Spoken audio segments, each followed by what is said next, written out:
Bienvenue, vous écoutez le podcast La liberté d'être où je réfléchis à ce besoin d'être simplement.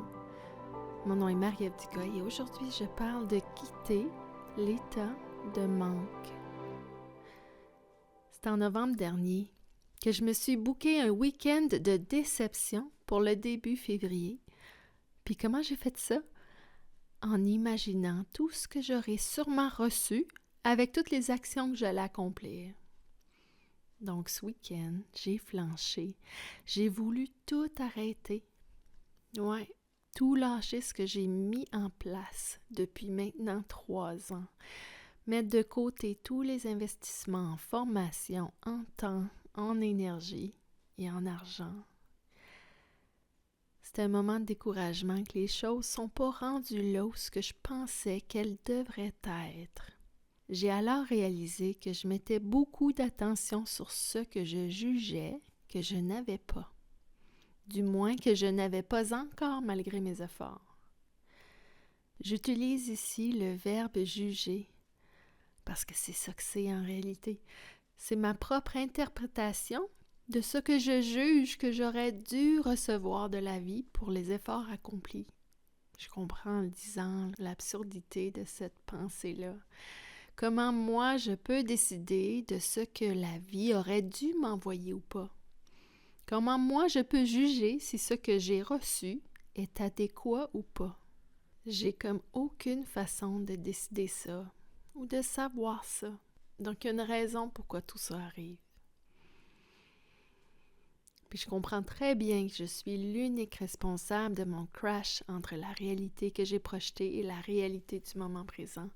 Je réalise en ce moment que j'éparpille énormément mon énergie, soit en nourrissant un manque que j'essaie de combler, ou soit en m'enthousiasmant un peu trop de ce que je pense qui va arriver. C'est comme de l'énergie que je gaspille dans deux sens opposés, l'un dans la tristesse de ce que je n'ai pas, et l'autre dans l'excitation de ce que je pense que j'aurai. Je me promène d'une extrémité à l'autre, tout le temps. Mais qu'est-ce qu'il y a derrière ce sentiment de manque-là? Mais qu'est-ce qu'il y a derrière cet enthousiasme pour le futur? Il y a la croyance qu'il me manque quelque chose dans le moment présent ou quelque chose que je n'ai pas encore.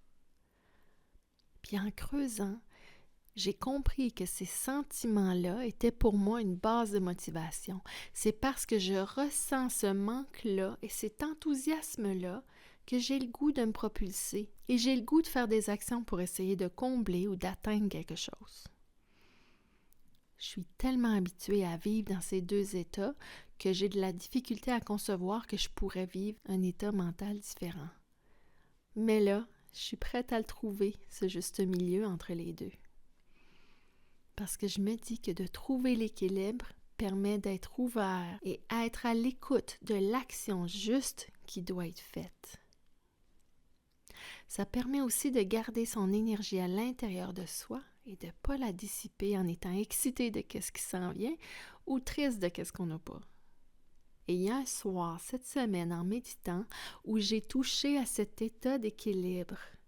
Je me suis rendu compte que la direction est à l'intérieur de soi. Parce que quand je mets mon attention sur le passé ou le futur, je mets mon attention à l'extérieur. C'est comme si je la dispersais en arrière puis en avant de moi. Fait que ressentir que la direction, elle se trouve à l'intérieur, c'est comme si on pouvait voir dans l'espace noir devant soi une direction, une flèche qui s'en va vers un Z, vers une profondeur. Et j'ai l'intuition que dans ce sentiment de présence-là, c'est comme si les choses allaient se placer toutes seules.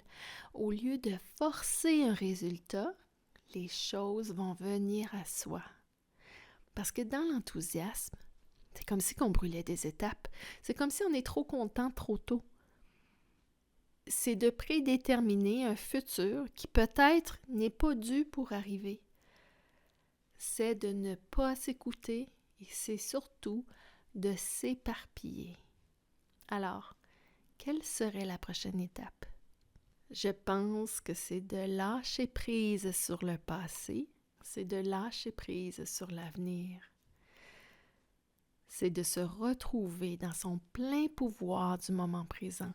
Et de là, les gestes justes vont émerger pour faire arriver ce qui doit se réaliser. Le momentum sera créé de lui-même car l'énergie sera préservée et disponible à l'intérieur de soi. Voilà, c'est ce qui termine cet épisode de cette série où j'expose mes réflexions et partage mon parcours vers une liberté d'être. La liberté d'être, tout simplement.